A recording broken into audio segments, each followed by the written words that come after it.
Bonjour les amis, très heureux de vous retrouver aujourd'hui pour ce nouveau film consacré à Luminar. Alors après avoir étudié les fonctions de base que vous retrouverez dans cette vidéo, nous allons ensemble nous attaquer au mode portrait.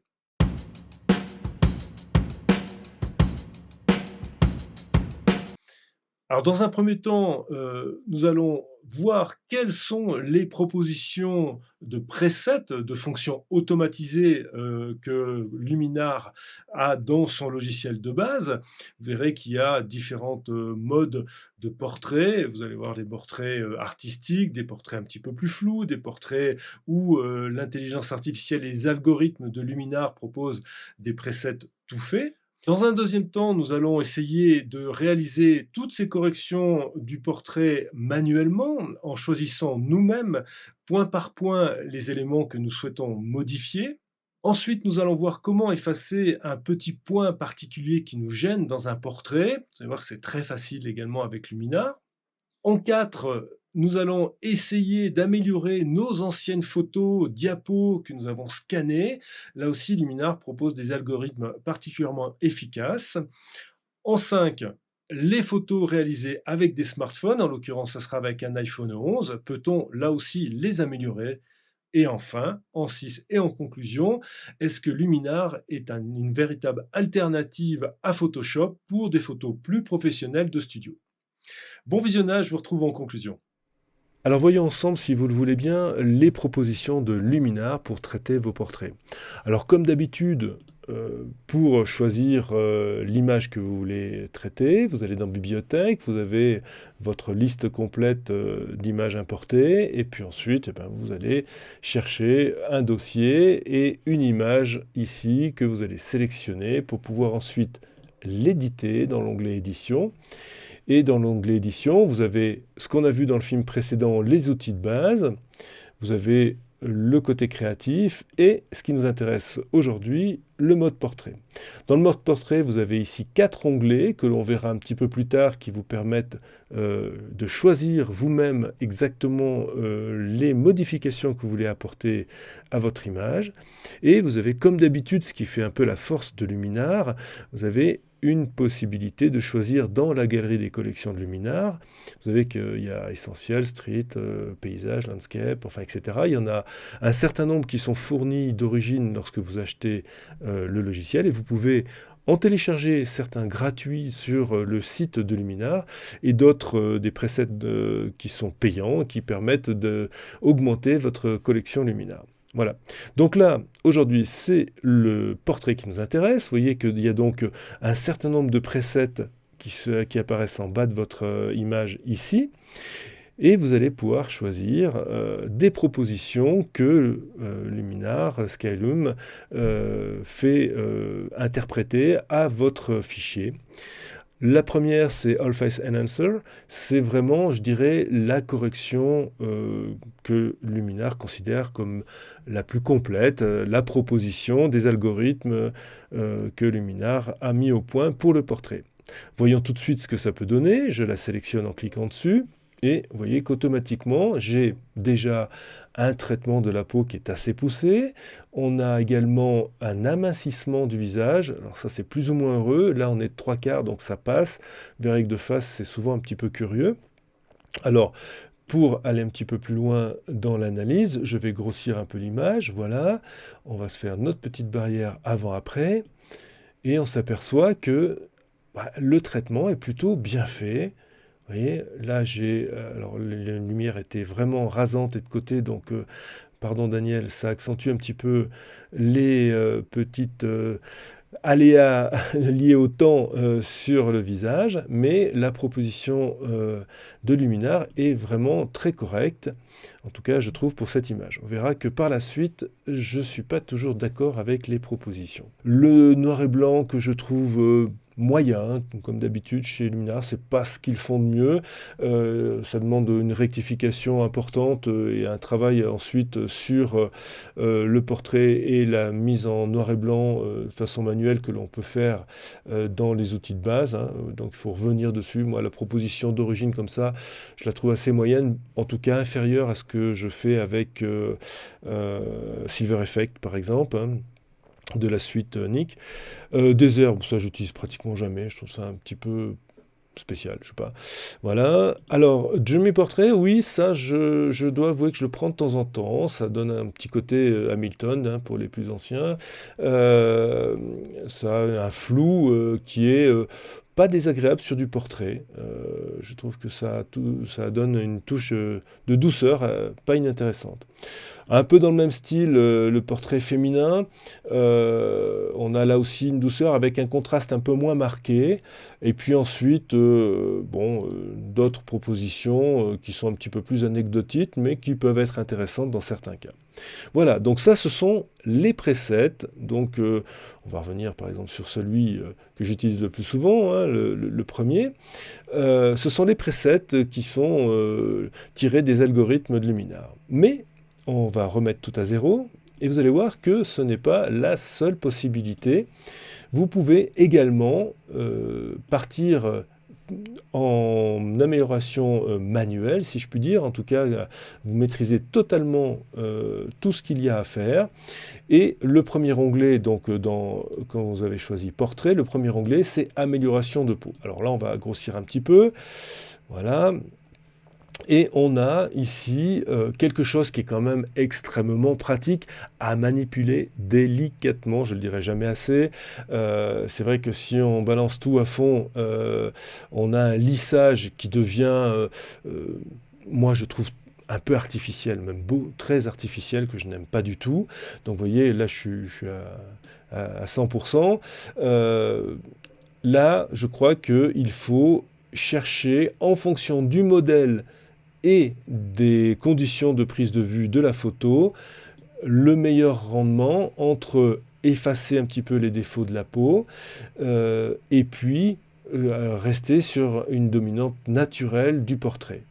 Donc là, je vous laisse un petit peu jouer avec ce curseur. Vous pouvez à tout moment vérifier le avant-après de cette façon-là, je vous le répète, hein, avec ce petit onglet, ou encore plus rapidement avec cet onglet-ci. Donc là, vous revenez à l'image d'origine, là, l'image corrigée. Il suffit de cliquer sur cet onglet, clic gauche sur votre souris, vous le maintenez, vous avez la photo d'origine, et on relâche, et on a la photo corrigée. Donc voilà, donc vous voyez que cette amélioration de la peau est quand même à manipuler un petit peu prudemment. Vous avez également effacé la brillance, donc là on a un tout petit peu ici, on va pouvoir voir un peu ce que ça donne. Voilà, vous voyez que cette brillance, ce reflet de la peau s'efface plutôt naturellement. Là, c'est assez bien fait. Et on a tout de suite une amélioration hein, du portrait que je trouve plutôt intéressante, agréable. Voilà. Donc ça, c'est le premier onglet, amélioration de peau.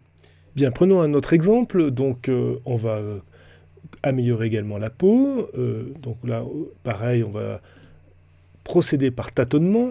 Vous voyez, il faut regarder un petit peu ce que ça peut apporter sans dénaturer, bien évidemment, la qualité de l'image originale. Ça, c'est la brillance. Là, honnêtement, il y en a très peu, un tout petit peu ici, mais enfin, c'est vraiment à la marge. Voilà. Et intéressons-nous maintenant au deuxième onglet, l'amélioration de portrait. Donc on va pouvoir là travailler sur l'intégralité de ces onglets. Visage lumière. Alors visage lumière, on va pouvoir, là la lumière était assez diffuse, donc on va pouvoir augmenter un petit peu la lumière sur le visage et uniquement sur le visage, c'est assez pratique. Retrait des yeux rouges, c'est quand on utilise un flash et qu'il y a des yeux rouges, donc là c'est bien évidemment pas utile. Blanchiment des yeux. Alors qu'est-ce que c'est que ce blanchiment des yeux? Vous voyez, effectivement, on peut avoir envie, alors je vais accentuer un petit peu le trait, donc pour vous montrer, ça augmente le contraste entre la pupille et le blanc des yeux. Franchement, je trouve ça assez curieux, hein. Donc généralement je l'utilise que très très très peu. Il y a parfois des gens qui ont le fond de l'œil un petit peu foncé, donc c'est peut-être un petit peu plus joli à en mettre un tout petit peu. High Enhancer, c'est pareil, c'est l'amélioration, en fait c'est souvent des reflets. Alors là aussi je vais grossir le trait, pour que vous vous rendiez bien compte. Voilà. Donc ça a un côté, vous savez, on utilise beaucoup ça, les ring flash en studio, qui permettent justement d'avoir ces reflets dans les yeux. Donc là aussi, moi, je préfère diminuer un petit peu l'effet, voilà, mais c'est plutôt sympa d'en mettre un petit peu. Vous voyez, si je l'enlève complètement, ça donne un peu de vie dans le regard. Voilà, ça me paraît pas mal. Élimination des cernes, alors bon, c'est pas magique, hein. Là aussi, il faudrait avoir une retouche sous Photoshop très particulière. Là, c'est une fois de plus quelque chose qui vous permet d'agir rapidement, sans avoir toutes les connaissances ou le temps de le faire dans Photoshop. Donc, voyons voir ce que ça donne. On augmente un petit peu le curseur. On s'aperçoit que ça adoucit un petit peu l'ombre sous les yeux. C'est pas très très marqué. Vous voyez, bon là je suis à fond. Oui, si je remets, oui, effectivement, ça permet d'avoir un adoucissement de l'ombre sous les yeux. Pour une fois, Luminar ne va pas trop loin dans la correction, et ça, c'est plutôt pas mal. L'onglet suivant, alors là, c'est l'onglet qui tue. Moi, je ne l'aime pas du tout, donc on va amincir le visage. Je vous montre un peu ce que ça donne. Là, je suis désolé, on ne reconnaît plus la personne quelque part. Moi, j'aime pas du tout, du tout, du tout. C'est vraiment quelque chose qui change la physionomie complètement. Donc, à vous de voir. Moi, je n'y touche pas. Et de la même façon, agrandir les yeux, ça me paraît un peu bizarre. Je vous montre également.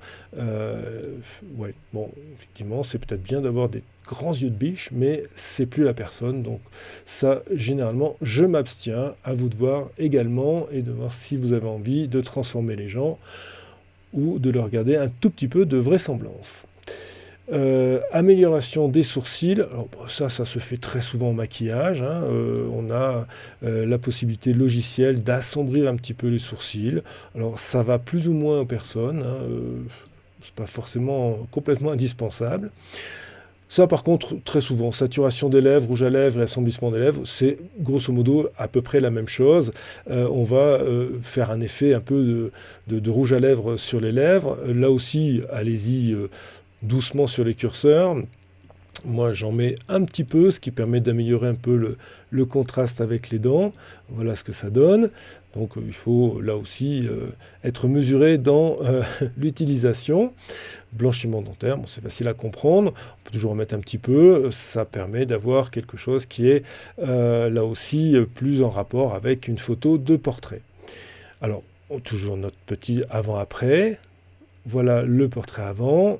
Voilà le portrait après. Vous voyez que ce n'est pas non plus une différence énorme, mais c'est justement ça qui me plaît quand on peut comme ça utiliser les modules manuels de correction, c'est qu'on a vraiment quelque chose qui est à notre main, qui reste naturel, qui enlève un petit peu les imperfections sans dénaturer la personne que l'on a photographiée. Voilà. Alors, si je remets tout à zéro, hop, et que je vais dans All Face Enhancer, le fameux preset que j'utilise relativement régulièrement, voyons voir ce que ça donne. Voilà, donc là, on a malheureusement tout le temps cet amincissement, et même, donc déjà, je trouve que le travail sur la peau est trop important, hein, je vous montre avant-après. Voilà, on n'a plus les petites taches de rousseur, on n'a plus, enfin bon, il y a, ça ne me convient pas. Et même si je réduis la quantité, parce que vous voyez, vous pouvez faire varier la quantité du preset. Donc si je réduis pour dire, ouais, là ça va être un peu moins fort, oui, effectivement, c'est moins fort, ça correspond un petit peu plus à ce que j'ai fait encore que tout à l'heure en manuel, souvenez-vous, mais j'ai toujours cet amincissement du visage que je ne peux pas réduire malheureusement, même en prenant une quantité très très faible, j'ai toujours cet amincissement du visage qui ne me plaît pas. Alors on peut ici venir le supprimer. Voilà. Et là, on a de nouveau quelque chose qui correspond un peu plus à ce que j'aime. Bon, vous voyez que c'est pas très long d'utiliser ces corrections manuelles et qui permettent d'être plus précis. Et en l'occurrence, pour cet exemple-là, moi, je préfère vraiment avoir la main complètement sur ce que je fais plutôt qu'avoir un preset. Alors, on peut essayer d'autres presets, hein, bien évidemment. Dans ceux que j'utilise souvent, on a celui-ci, hein, le portrait de rêve.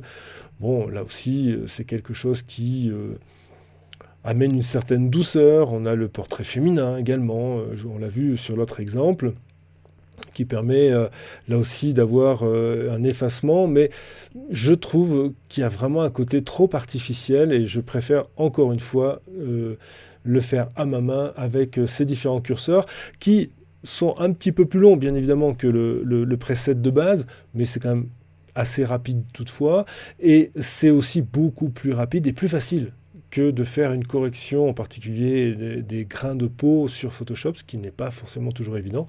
Donc là, on a quand même accès à des choses qui sont vraiment faciles, rapides et intéressantes. Voilà, pour résumer, pour ma part, je me contente de l'amélioration de portrait et de l'amélioration de peau que je mesure un petit peu à chaque image et que je règle à ma main plutôt que d'un preset qui est certes beaucoup plus rapide, mais que je laisse à des photos que je qualifierais un petit peu moins importantes à mes yeux et où j'ai vraiment très peu de temps à y consacrer. Alors vous allez le voir dans ces différents exemples que j'ai choisis, j'ai volontairement pris des modèles, on va dire, familiaux, courants, que vous pouvez réaliser vous-même, avec un petit éclairage d'appoint par exemple, un petit flash, une lumière, une fenêtre, et puis également des gens qui ne sont pas spécialement maquillés. On verra un ou deux exemples plus studio, mais l'idée c'était vraiment de vous montrer ce que vous pouviez réaliser dans une utilisation amateur, avec les possibilités liées à l'intelligence artificielle de Luminar et la rapidité et l'accès à des corrections qui sont plus difficiles, plus compliquées à mettre en œuvre avec d'autres logiciels. Alors on a vu tout à l'heure qu'on avait la proposition possible, donc toute faite, on va dire, de ce que Luminar considère comme étant le mieux pour la photo. Alors on va réessayer ici, sur cette photo de très jeune enfant. Hop, voilà. Alors vous voyez que moi je trouve que c'est beaucoup trop lissé. Là, on a vraiment quelque chose qui ressemble à une poupée de cire, un petit peu.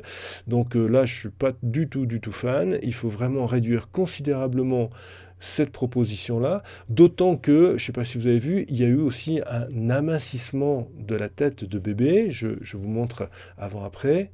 Voilà. Et je suis désolé, mais un bébé, ça a une tête ronde. Et là, ça me fait vraiment bizarre. Donc là, je ne suis pas du tout fan. Donc on va tout de suite enlever cette proposition-là. Et pour éventuellement améliorer, s'il y avait besoin, ce portrait, je passerai certainement par ce qu'on a vu tout à l'heure, c'est-à-dire les améliorations manuelles que je choisis petit à petit. Donc on ne va pas refaire ce que je vous ai fait sur la photo précédente, je voudrais juste revenir sur, vous voyez, cette petite griffure, les bébés souvent qui ont ce type de petits problèmes avec des ongles qui viennent un petit peu griffer leur visage. Donc là, on a cette possibilité, ici dans cet onglet toile, on a effacer, on va sélectionner effacer, et on va donc pouvoir corriger très rapidement avec ce petit rond. On va venir surligner cette griffure et voir la proposition de Luminar pour corriger cette griffure. Donc là, on vient ici sur effacer. Et en fait, c'est un algorithme qui joue avec les pixels adjacents et on a une correction immédiate qui est plutôt pas trop mal fait quand on a quelque chose d'assez homogène. Là, vous voyez, il y a quand même une petite dérive blanche à la place de la griffure. Alors, on va le remettre en taille réelle. Là, je suis quand même vraiment extrêmement agrandi. Donc là, après, une fois qu'on a validé en cliquant sur terminer, on va revenir sur une taille un petit peu plus normale. Bon, c'est pas aussi bien que le tampon, par exemple sous Photoshop, où là on a vraiment un choix de matière, on vient chercher de la matière qui correspond exactement à celle que l'on veut remplacer. Ça a le mérite d'être rapide, ça ressemble un petit peu à ce qu'on a sur Nikon Capture, hein, c'est vraiment par les pixels adjacents. Ça marche plus ou moins bien. Sur le portrait, généralement, je trouve que ça marche plutôt moyennement. Je ne suis pas non plus là un super grand fan. Je préfère vraiment repasser la photo dans Photoshop. Alors, vous voyez que cette brillance, elle existait déjà avant, hein. Donc il faut être honnête quand même si on veut. Mais du coup, comme ça joue avec les pixels adjacents, eh bien, ça a tendance un petit peu à l'accentuer. Voilà. Alors que si on prenait quelque chose de beaucoup plus homogène, par exemple ici, voilà, j'ai une petit fil sur le canapé, donc on va refaire l'opération, effacer. Donc là, hop, voilà. Je viens ici et je sélectionne ce petit défaut que je voudrais enlever. Je fais effacer. Voilà, vous voyez que là, c'est absolument parfait, donc c'est beaucoup plus homogène. Après, je fais terminer. Et on n'a pas ce problème dans le visage, c'est toujours très délicat. Vous avez vraiment la peau, c'est très difficile à travailler. Les algorithmes sont pas encore suffisamment perfectionnés pour, dans tous les cas, que ça soit vraiment excellent. Alors, autre application où Luminar peut vraiment vous dépanner, c'est sur vos scans d'anciennes photos, d'anciennes diapositives. On a accès à une correction rapide et qui peut être intéressante. Là, donc, une photo qui est de 83, une diapo scannée, et j'ai appliqué un Face Enhancer avec sur lequel j'ai quand même enlevé la réduction de visage mince, ça j'aime pas. Voilà ce que ça donne sur une correction automatique. Donc après, avant, vous voyez que les petites imperfections de peau sont quand même bien éliminées sans qu'on dénature trop le visage. Alors sur ce type de correction, si je le mettais à 100%, vous voyez là c'est vraiment trop. Généralement je suis aux alentours de 50%, sur lequel je vous répète, j'enlève l'amincissement du visage. Voilà, donc simplement ça, avec généralement je remets également un petit peu de dye enhancer. Voilà, hop. Donc voilà la correction finale, c'est fait en 2 clics, c'est rapide, ça améliore quand même notablement le rendu de la peau et du visage. Ça peut être intéressant sur, une fois de plus, vos scans sans perdre trop de temps. Alors je me suis également posé la question de savoir si Luminar pouvait apporter un plus dans des portraits réalisés avec des smartphones. J'ai utilisé pour le coup l'iPhone 11 et on s'aperçoit que les smartphones récents appliquent déjà des algorithmes de correction de peau et de visage sur leurs clichés pris en mode portrait. Voyons si on peut quand même améliorer encore un petit peu les choses. On va faire rapide avec le All Face Enhancer, le premier paramètre preset défini par Luminar. Je l'applique. Alors à 100%, c'est carrément de la caricature. Vous voyez, on est vraiment sur quelque chose qui est beaucoup trop important, enfin à mes yeux en tout cas.